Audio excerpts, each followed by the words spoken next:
यसपालि तिम्रो birthday gift के दिउँ? हजुरको इच्छा नि, मैले भनेर हुन्छ र?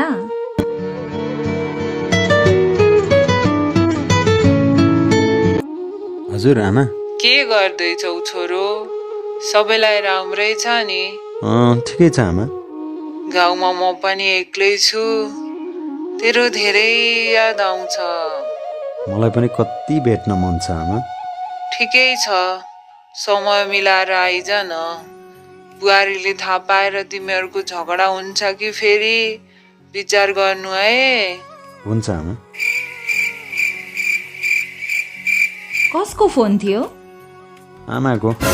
मेरो बर्थडेमा म जे गिफ्ट माग्छु दिनुहुन्छ? के भन न, कोसिस गर्छु।